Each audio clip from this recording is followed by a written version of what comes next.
Let's start the webinar.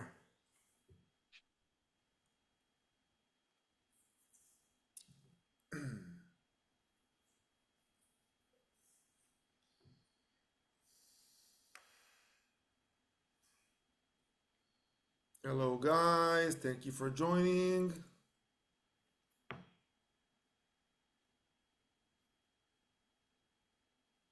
Brilliant, thank you for being here at this time. We'll give a couple of more minutes for everyone to join. Um, we're going to participate on the webinar today that it's a little bit different than a regular Zoom meeting. I'm sure you're all familiar. That way we're gonna have Amber taking the lead on the webinar, and don't worry, he's gonna introduce himself in a minute. And if you would like to ask questions or participate, you have the Q&A in the chat.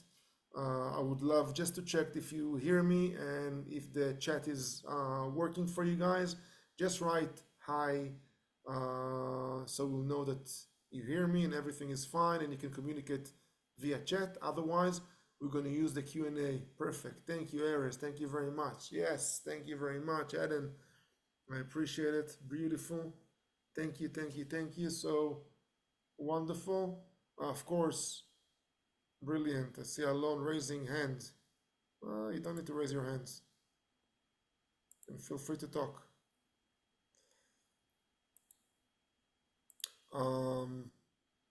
So we'll give it a couple more minutes. I see the people are joining. We're going to have a very, very interesting topic to discuss today. And we have the right person to do that. In the meantime, I'll tell you a little bit about myself. My name is Tomer. I'm City Stars Tech Community and Community Venture founder. Community Venture founded out of, you can see here, people are raising hands. No need to raise hands, guys. You can just write on the chat. The chat is open in front of us. We see everything. Don't worry about it. So City Stars was founded a few years back in 2020 out of a personal need for a communication community. During the pandemic and post-pandemic, we experience communities that are basically structure are shaken, and people are moving from one place to another, abandoning one community and building another one, then post-pandemic, leaving the new community, going back in order to be present in their office and their workplaces once or twice a week. And we found that Jewish tech and executive founders are lonely and alone. And in this segment, we don't have too much. Oh, sorry.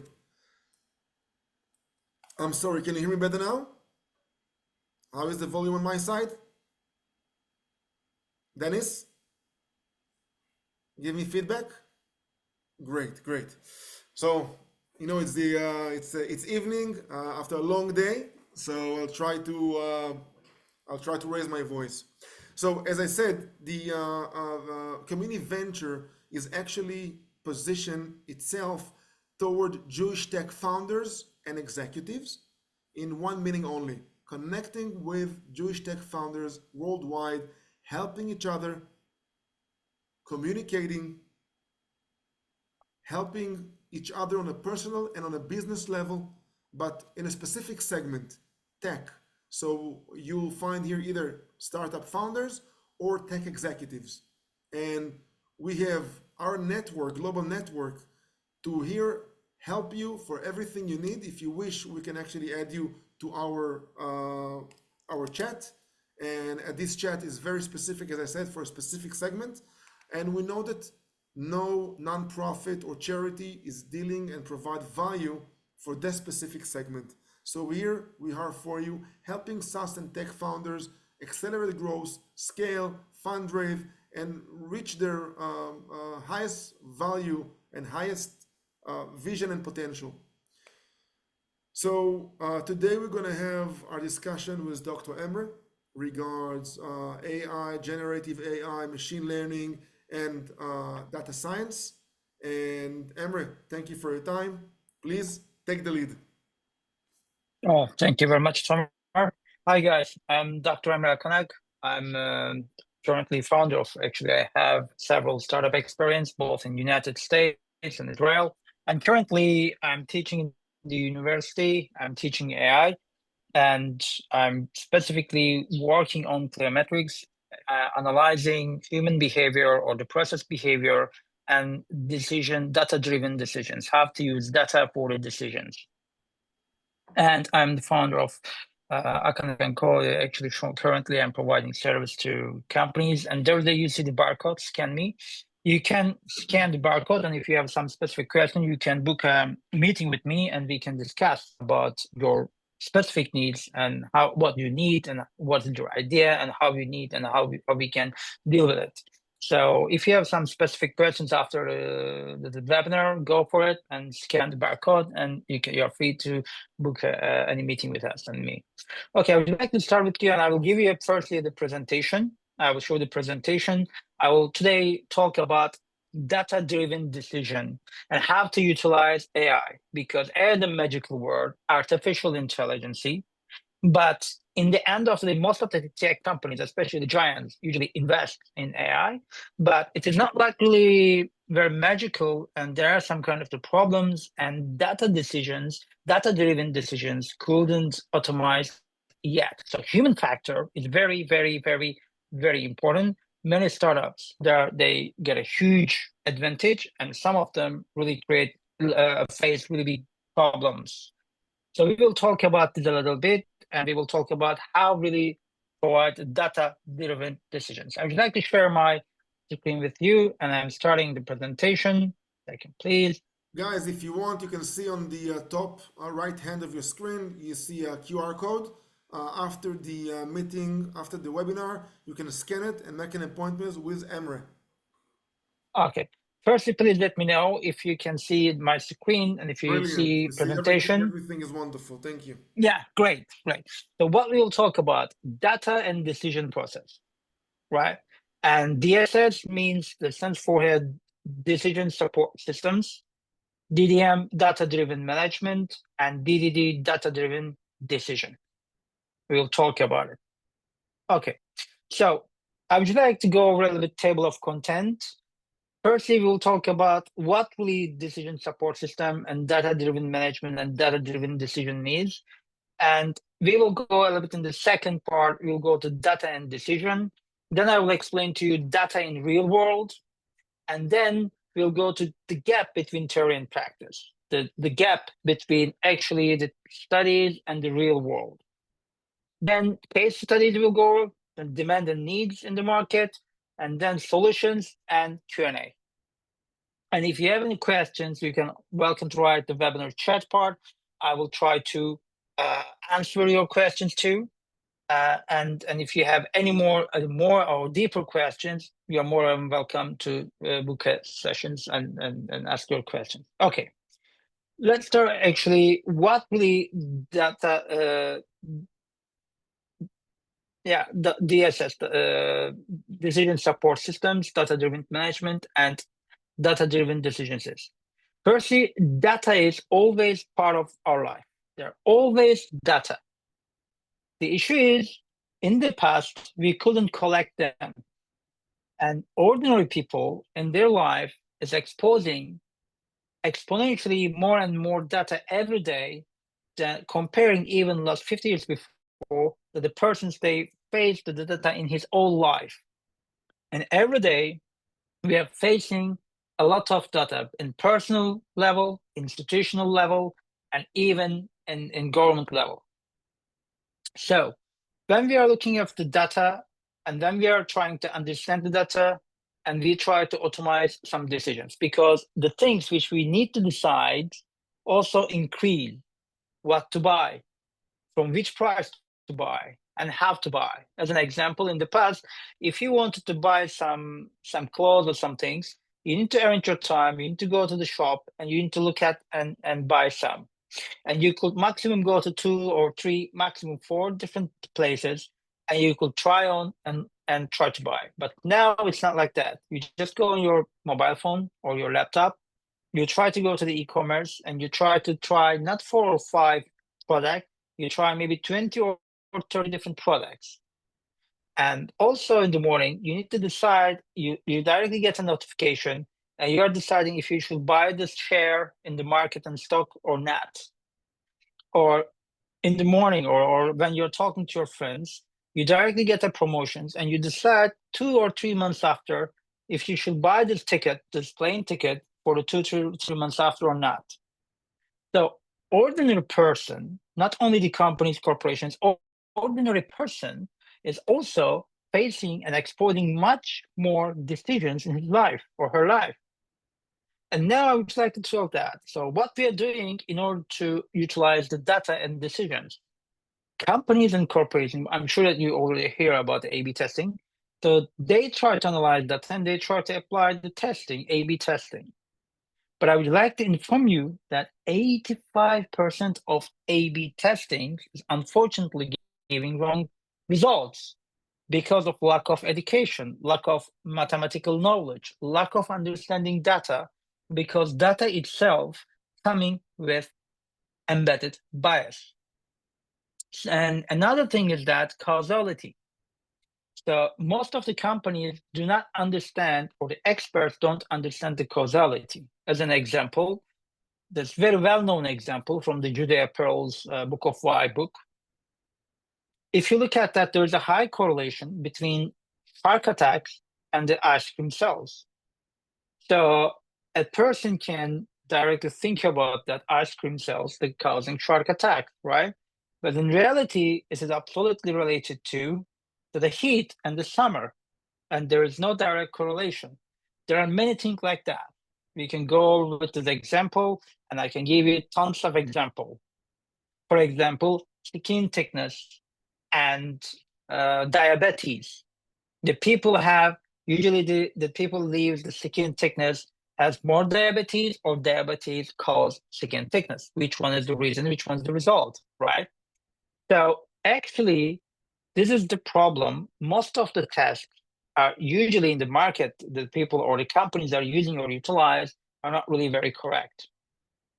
And then I would like to talk that usually the human and machines always needs to work together at least next 10 years or next 15 years, because artificial intelligence is not likely a thing. It's not really it's changing catastrophically, and it is bigger than internet revolution. Even people didn't understand yet, but it also needs skilled human to understand the gaps of the artificial intelligence, right?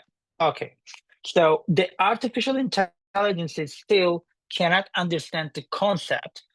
I will tell you something now. Please remember all your life. Artificial intelligence has an intellect, but it doesn't have consciousness. So artificial intelligence knows what it does and how does it does, but it has no idea why it does.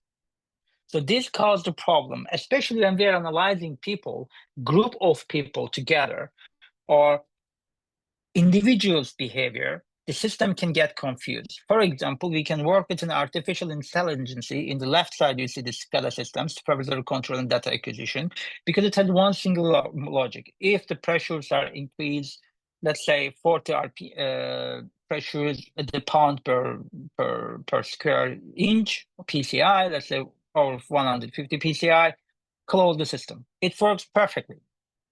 But if you go to the metro, this is New York metro station, if you tell me that in the metro station, detect me problematic people, they behave or more potential criminals, you leave the problem.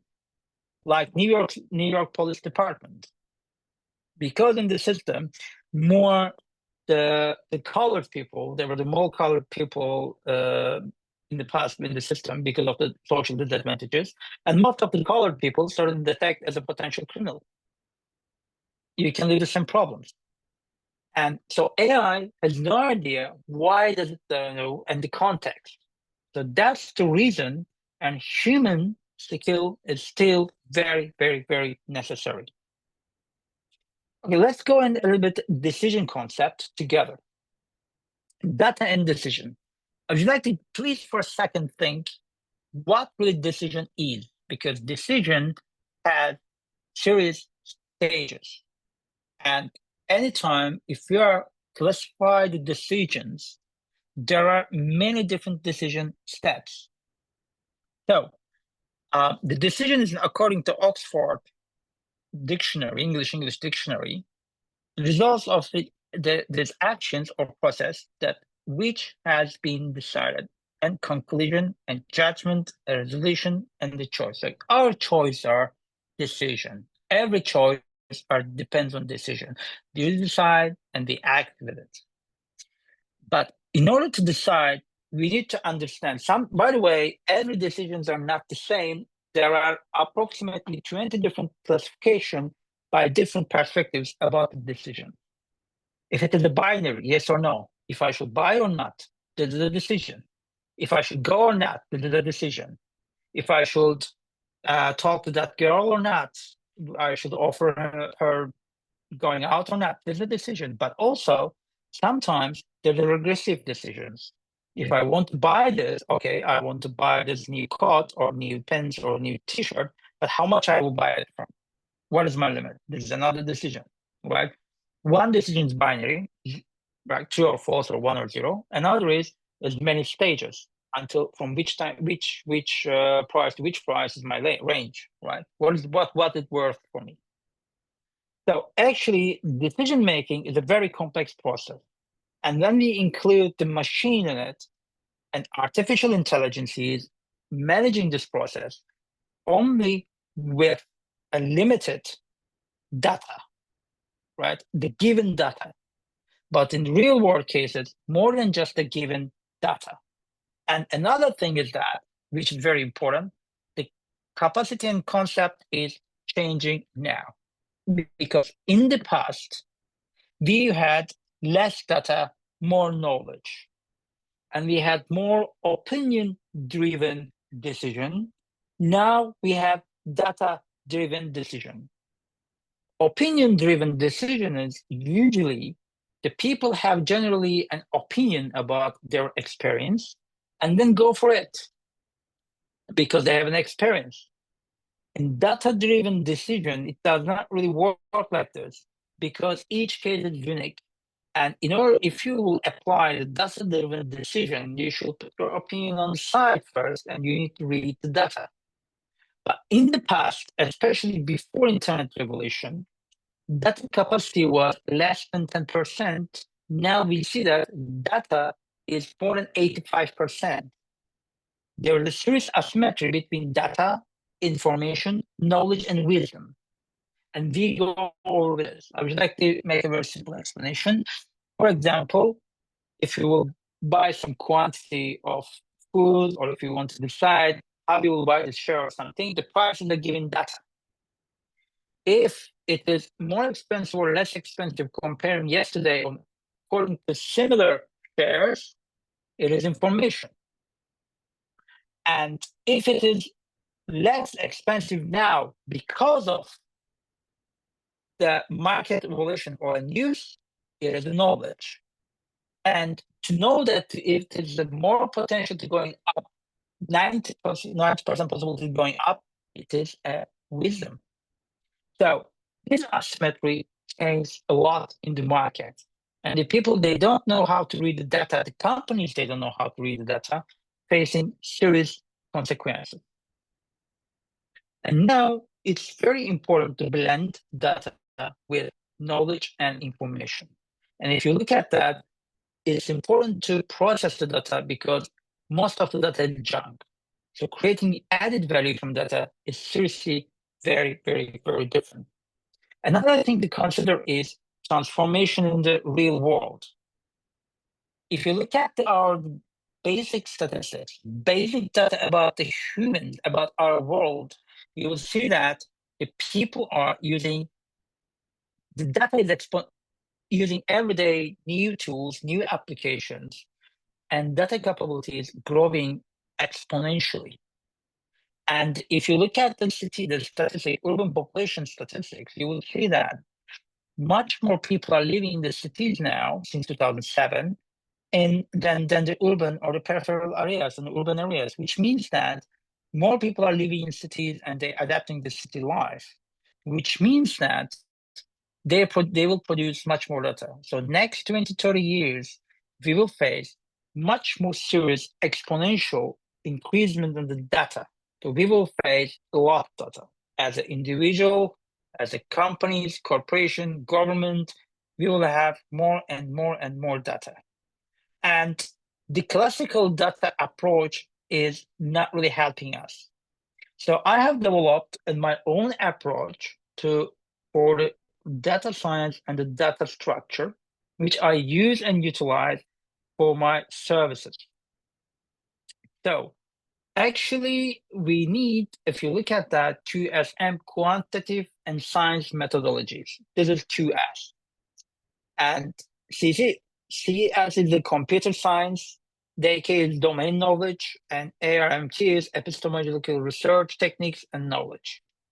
So if you want to utilize the data, really you need that 4 important knowledge sets and skill sets, and only when you combine them truly, you'll be able to utilize them. And in quantitatively, you need really advanced math, statistics, econometrics, calorimetrics, and fluidodynamics, and deep statistics. And then only in the computer side, you need to have a right software, right hardware knowledge, and then domain knowledge. You need to know that business or the subject you are dealing with. And even if you don't have so much information, you need to work on it, and you need to get a consultorship, or you need to get a good partnership. Only then, with a good ontology and taxonomy knowledge and phenomenology knowledge, you can utilize the data. So utilizing data is not so easy like before. And data in the real world is not very tabular, not clean, and not organized. It is important to know that the data in the real world is not like we think. Before 21st century, the data was not exist but not really exist. You had to read a lot of codex. You need to go over a lot of written documents, or you need to write, and then you need to quantify, and you will reach to the information, but not really data. But after 21st century, we face a lot of data. We analyze them, we go to a lot of process, and then we understand and we create our own information. And then we build the knowledge on information, wisdom on knowledge, and then we go to from wisdom to data, the wisdom again. So especially now, the system changed dramatically, right? Okay, now I would like to talk to you about some other companies, which is very important. And these companies show there's the problem, because we still get a typical 20th century education in the universities. So these companies build their own data science, some sort of schools or the training systems in the companies. So if you look at that, Google, Yandex, Apple, Facebook, or now the Meta, Microsoft, IBM, these companies build their own principles, own systems, and own protocols. So anyone who studies, especially he has a BA, BS, master degrees, BA or MA or MS or PhDs, they go to that process, because the 20th century classical education concept is not really enough for our decision process. And also our toolkits now is a little bit limited. We need to know how to truly combine them. More than 80% of the companies are still working on Excel. And even if they have a database systems, they do not integrate them with a big data environments, which is very important. And we have many different tools to go through the decision processes. We have many different toolkits, but using them correctly, combining them correctly, and choosing which one to use and utilize is still and serious things. So most of the data scientists are not working with method of statement. So clarifying the method of statement before and choosing true tool is absolutely important. Okay, let's talk about a little bit myths and realities on the AI. For the decision process, for example, you have a startup and you have an e-commerce and you're selling cups, you're selling, I don't know, t-shirt, or you're selling automotive spare parts, and you are in e-commerce. You are selling your product.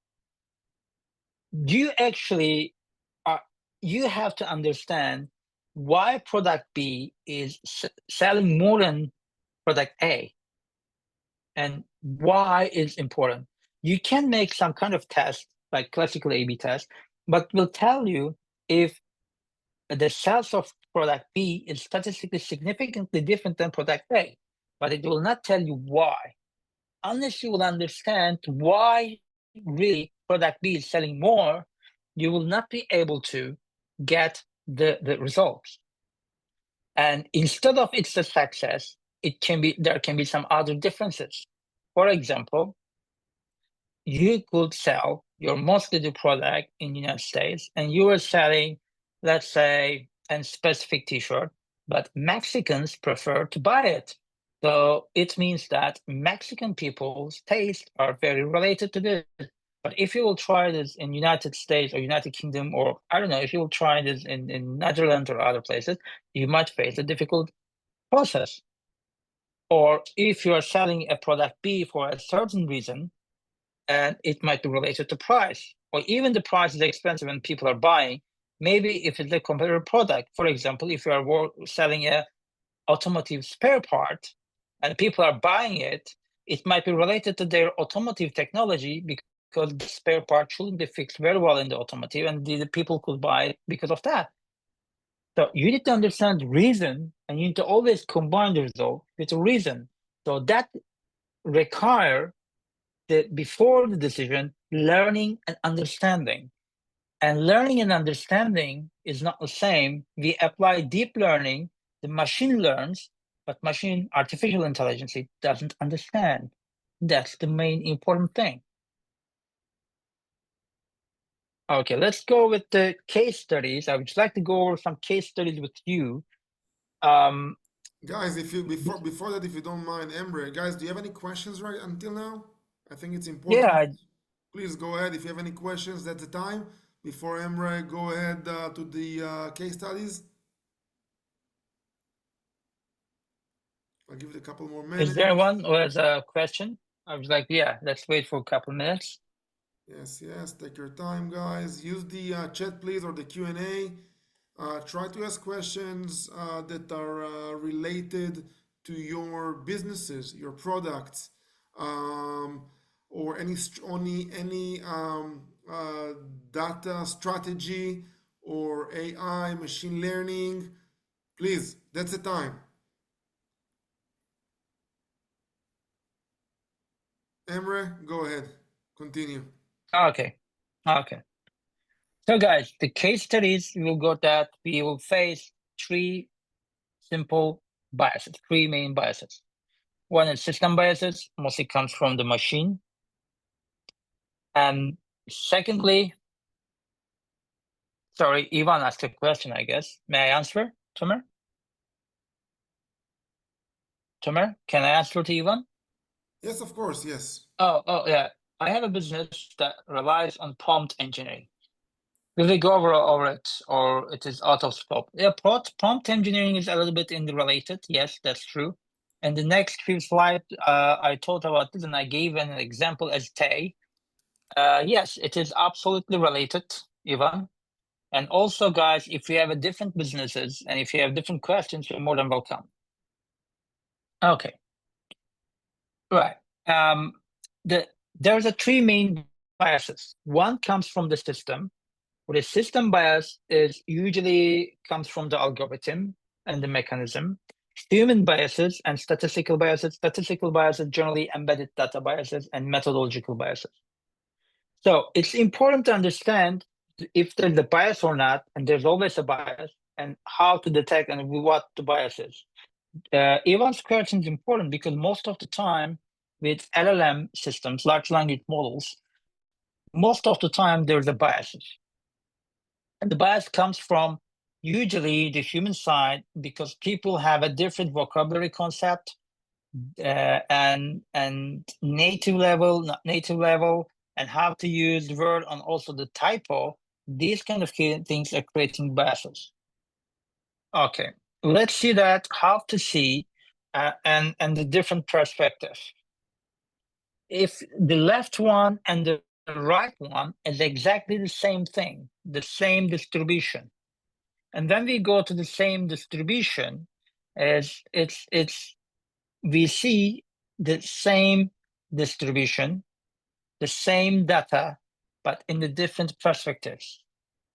It is important to understand that what we are looking when we are aggregating or segmenting. Okay, please look at the data that I will show you. Yeah, the left side and right side are the same. So you see that if you look at only the aggregated data, we will look at that it's something is going on. It's the increasement. But if you look at the particularly the segmentation, we see that it's going down.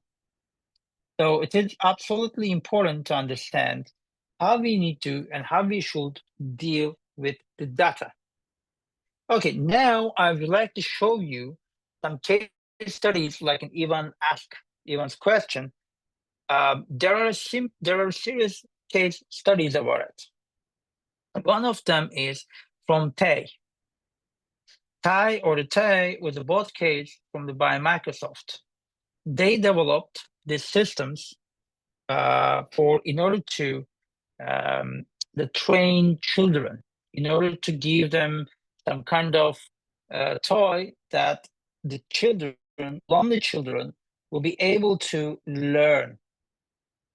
So that is very important because they thought that the children will be able to learn from the machine itself and interaction. It started good, but unfortunately it didn't end very well. Why? Because the system started to take data from Twitter, and unfortunately, this data mislead the children. For example, when the kids ask, okay, I'm bored, what should I do? And the Tay started to write to kids or to tell the kids, go and drink a beer. Actually, it started to say worse things, but that was the case. Another one, the New York Police Department, like I spoke, which is very important. In New York Police Department, they started to detect almost all Black people as a potential criminal. And the Watson, there's a Watson case, and there's some other cases. And Amazon, for example, if you look at the Amazon case, it's very important. In Amazon, they try to fully automate entire CV systems, all the CVs.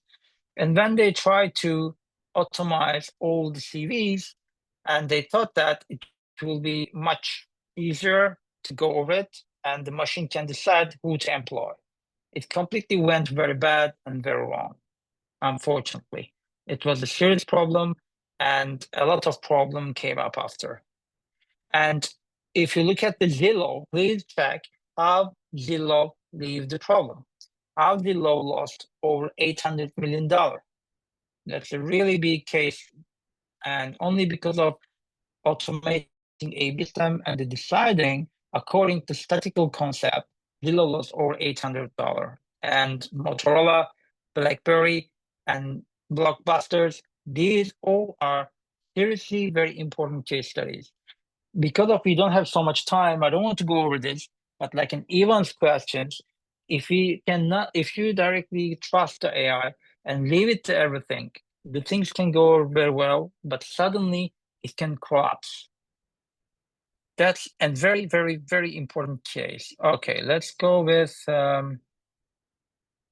this one. Wait, this one. Yeah. demands and needs. We need to understand what are the demands and the needs. That's seriously important. So it is important that usually the companies have demands, but most of the time, companies and the clients' demands is not really matching. What they demand might not be what they need most of the time. That's very important. I know it's surprising, but it's very important. But what you need to do in order to advance your business, in order to utilize AI correctly, you basically need a data due diligence. If you start your business without a data due diligence, before understanding your data and your toolkit, you might be a very serious problem in the future, because you build your infrastructure according to your strategy. So you cannot go over data strategy before data due diligence. And then you build data strategy. It's about what you have, which kind of data you have, which kind of infrastructure you have, which business you will do. Then you will see the gap and you will start to understand what to build and how to build. Then you're going analytics. You build a report, then you will understand your strategy, then you build analytics, modeling, deployment, and then as a cycle, re-evaluation, continuous re-evaluations. Okay, so what are the solutions? Let's talk about the solution. There's no one single solid solution, but actually there are correct validation and evaluation concept, correct decision support systems, which you absolutely need, and correct form of human intelligence and intelligence combination, which interaction, and you also need correct modeling, which means constantly changing modeling. So only then you can build up your company much healthy results, and you can go over it with much deeper understanding. I would like to go over some case studies. There are many case studies, but I want to go to one specific. We can pick maybe one or two companies. That's called Backup. It's an American company now. It's a really young company and very doing well. What they're doing is they are selling some sort of ingredients that, let's say you are from Japan and you are looking for a specific Japanese rice or fish, or you're from Mexico, you're looking for a specific taco. They're basically delivering you this. If you don't, because it's not possible to find in the market, or you're coming from Turkey, you're looking for a specific Turkish coffee, you directly can order this because you cannot find it in Walmart or any other places. So that's very good. And they started to understand in which kind of part of the city, which kind of immigrants are living, and how the immigrants are living. And they even started to understand if the person is really immigrant or it's an American. They just wanted to try that kind of product, which means that it also classifies consumption, and it'll start to build serious recommendation model, and it can help you to understand if that consumer will be interested that product or not. If he will go to a restaurant, which restaurant most probably he might choose, which is a very good understanding of the customer.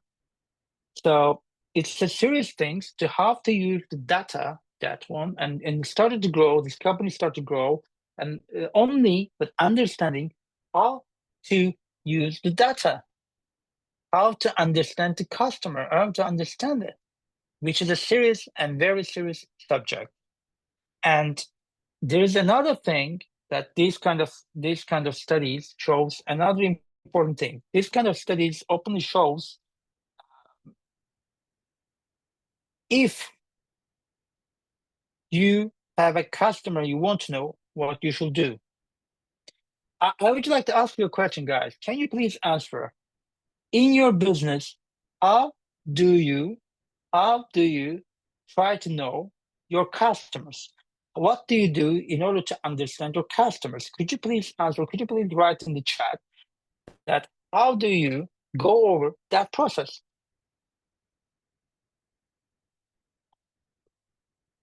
Come on, guys. Anyone will write that? How do you try to understand your customer?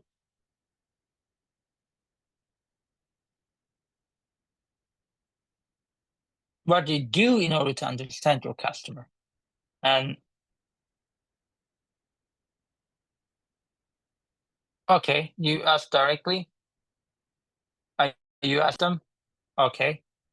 What do you do? Okay, you directly ask the customer the question, right? So, but what is very important that 80% of the customer has tendency to lie. It depends on what you are selling because of the social norm. I will give you an example. If the that company will ask the customers, do you like high fat ingredients? They will say, no, I'm eating organic. But in reality, they like it. So asking directly to question the customer is mostly might mislead you because data itself has a bias. That's the most important thing. And if you build a system based on what the customer wants, I don't want to be sound like Henry Ford, but that's true. If you will, I don't know if you remember that he told that if I would ask to my customers what they want, they will probably ask the stronger horses, right? It's the same thing. If you ask the customer what you exactly want, they might mislead you. So you need to listen to customer. You need to understand the customer, and you need to know that what he really wants and what he really use and what he really need. Other than Ivan, anyone would like to, and Eden also asked that. Eden told if I guess there's another one. Wait, the questions. Wait. I have one more slide. Let's go over it, and then I will go to the Q&A sessions. Yeah. Okay, guys, I would like to listen to you. Do you have any questions and any answers? Guys, this session is for you. I mean, you have Dr. Emre here with years of experience, can help you um, disrupt your business. Okay, create a really disruptive technology or strategy for your business. Use it. And also, Yeah, yeah, go and ahead. also,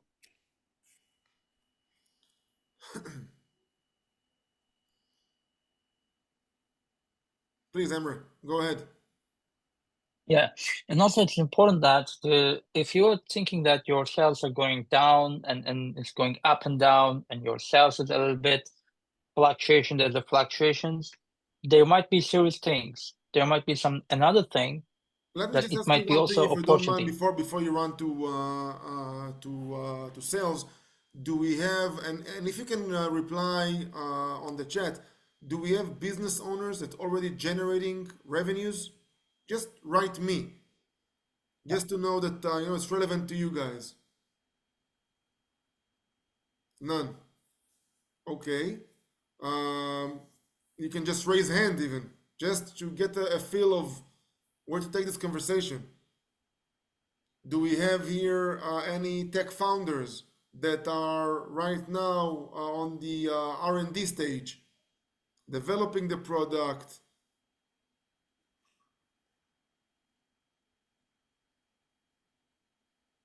Oh, there is an amazing question by Eden. Eden is asking, I haven't access to corporate data. You can see it, Emmer? Emmer.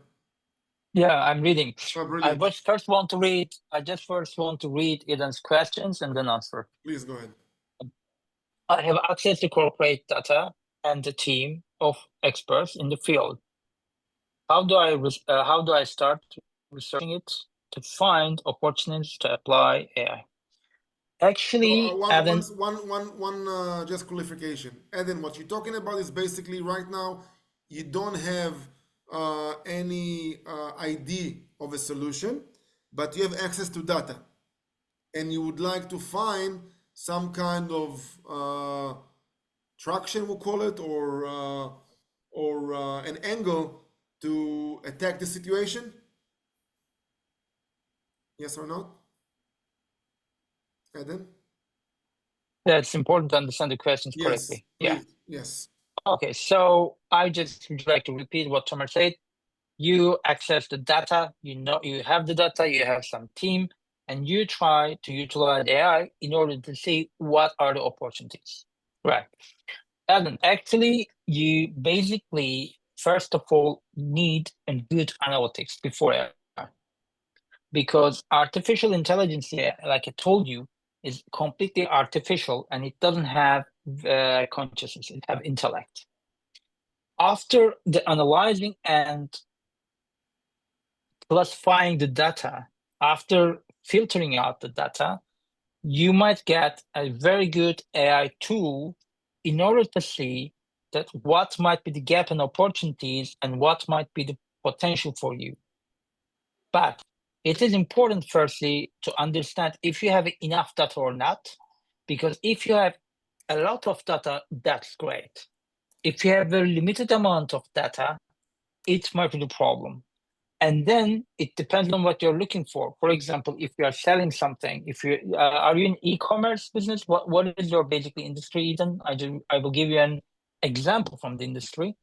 It might be relevant to you. Which industry you're in?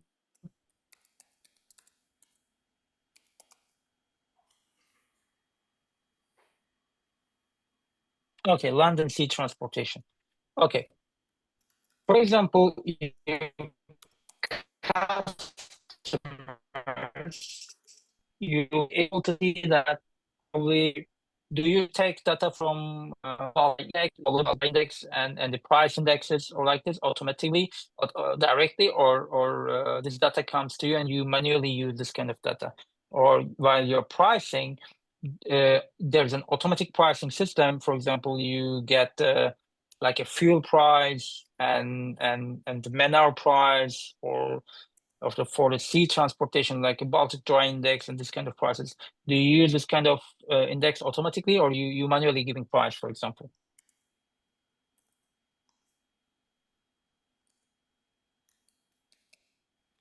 The manual, or you're manually? Okay. So what we can do, for example, if in the end of the analysis, if you see that some specific orders are very price sensitive, you can automatize the AI, okay? And you can say that when the price are going down, give me the pricing. And for example, shipment price goes down in a specific time or specific period of the year, and create me an alert and send the email to that specific customers, because that specific customers are extremely sensitive to price. Then you can get the opportunities. In order to understand the opportunities, there is a specific tool set, but you need to start to understand and collecting data. The thing is that your customers, the data, if you have only the data that it is from your own customers, it might give you some sort of distortion because of bias. Because there's a customers in the outside, they're not your customers. And if you ignore your opportunities, you might also start to focus on them too. So basically, very short answer. There's not so much for talking, but very big short answer. You need to start with a due diligence, understanding and listening to data. And after the data, understand the data, you need to apply some specific tests, serial of the tests, to understand the reason. Are they sensitive to price? Are they sensitive to timing? If it is the potential, if you give them better pricing or better timing or better condition, if they will order more or not. Or even if it will be more expensive, they will order and they will use your nets. To understand this, in order to use it, you need firstly good data analysis and good structuring, good due diligence, data due diligence. And after, you can apply some serial of AI systems and testing, and then AI, artificial intelligence, and then you can start to create a decision process. And the decision process, you will receive a lot of information. You are transforming data to information, information to knowledge, knowledge to wisdom. So basically, you need to first start to classify, collect, and understand the data due diligence. That's the first stage. Only then after, you are choosing which AI system you will choose, which methodology you will choose, and which methodology and AI you will combine together, and which result you will have. That will help you a lot. That will help you. Yeah. Was the answers okay for you, or is there anything you not clear? Okay, good.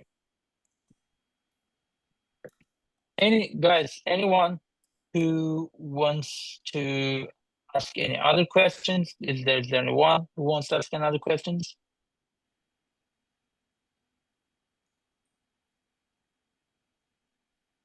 Are there any other questions? I see here in the Q&A we have Ivan. Did you answer Ivan on the Q&A? I didn't see. I am on R&D stage. Yeah, he's in R&D stage. Okay, I want to understand. Yes, Ivan. What is your question about the R&D stage? No, he already wrote, I have made a long questionnaire and on the survey, and I want to know how do I know if the clients are answering. Wait, I'm open. Oh, yeah, I just saw now. Yes, sorry, because it wasn't answered, I went to open. I have made a long question to the sentence. Survey markets. How can I trust it?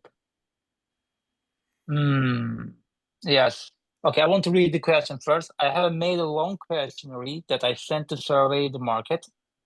How can I trust that they are not failing into the user's biases that you mentioned? This is one question. And second one, also you mentioned that AI works great for most of the time, but at some point he will make unwanted results. My business idea relies heavily on AI making a communication with my users. I'm currently investing quite a lot of time to engineer the prompts to make it as believable as possible. How can I minimize the error changes? Okay. Actually, what you're asking is very specifically the prompt engineering. It's very difficult to say from the second question I will go over. But first, I want to give you some very important information for the first question. For the first question, that when you are making a survey, you should be very, very, very careful if the sample represents the universe, which means when you're making survey, sometimes the answer comes from outliers. Okay, and which is very important. So outliers might represent the rest of the groups. For example, you are looking as an idea. I'm giving you as an example. By the way, I will answer Margaret's question too after. As an example, you are looking for example, the people they are searching for, let's say the prompt engineering, they said that they are looking for large size dresses, large size clothes, okay? Like X large. X large is the limit. If the person, let's say from 70 kilogram to 120 kilogram, the person is one who was answering you like 110 kilogram or 120 or 190 in the border person, which represents between, let's say, 80 to 120 kilogram people. He might be more problem comparing the 80 kilogram person. So his answers might represent some part of the group, but not entire groups, right? So first you need to understand, you need to fine tune the survey to understand which kind of group he or she is representing, if it is outlier or not. It might be not outlier in the general concept, but it might be outlier in the group. And so you need to quantify what the representativeness ratio. That's the first thing. And second thing, the questionnaire should be quantified very correctly. That's important. And then you need to process it. And then you need to decide if you will use the specific person as a sample or not, if you will use how to utilize it. That's the first stage. There are some AI tools to process this, automate. I can use some if you want, but there are also deep analytics. It requires deep analytics. That's the first thing. And second question is, how can I minimize the error chains? Firstly, you cannot minimize the error completely in one statistical way because error will keep changing every periodic time. It depends on the data entry frequency. What I mean, firstly, you need to get a good classification. You need to detect, if you are talking about prompt engineering, you need to understand that the typo, if typo is causing you any error or not. Because if typo causing an error, which means that you will have much higher errors comparing in normal conditions. So first you need to understand when the sentences comes to you that it has, and if you have a high error rate, or if error rate is comparing to general is higher, what is the cause? If mostly the reason is typo, which means that your model is not very successful in learning. But if it is because of vocabulary, it is easier to fix, and which means that it is mostly about detecting the context. So there are 3 or 4 different. I need to see the models, and I need to see how do you use large language model or other models. But usually you need to use some sort of meaning concept that when you give the sentences, usually KNN-based LLMs are usually applied, but RNN, like reduce central neighborship, might give the better results. So you need to a little bit firstly go to the model if you have a high error, and you need to check model and the reasons why there's a high error rate, if it is because of typo, because of vocabulary, or because of context. You need to understand the reason first, then it will help you. This is the short answer, actually. Okay, Margaret Kreenetz, are you familiar with trustworthy data sources to explore clients and competitors other than SimilarWeb? Yeah, there's also Over, there is some others, but mostly I recommend it depends on which case you are using.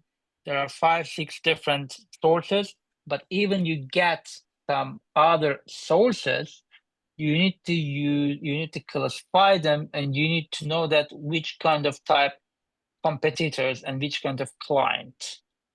I will give you an example.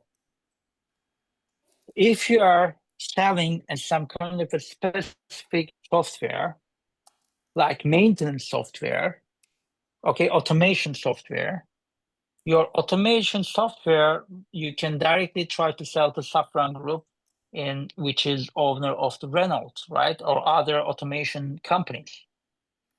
But in the system, this kind of data sources will list you with the Safran Group, right? Renault, like Mercedes-Benz Group, or Porsche Group, or Volkswagen Group, and etc., etc., etc. But your client might be also Lisa Group, which also produce automation, automotives, and also the medical products in the same product line. So in this kind of case, Margaret, not your data source, your data source is important, of course, but also it is important to use the correct classification model after you receive the data. So you need to build a correct database system, so which might be more important than your data source. So yes, I am familiar with trustworthy data sources, but when you get this data, it is important to apply the different classification concept according to your own needs. So you need more ontology and taxonomy. That's the reason in the slide, when I show that you need series, ontology, and taxonomy skill sets. I guess I answered. So is there any other questions?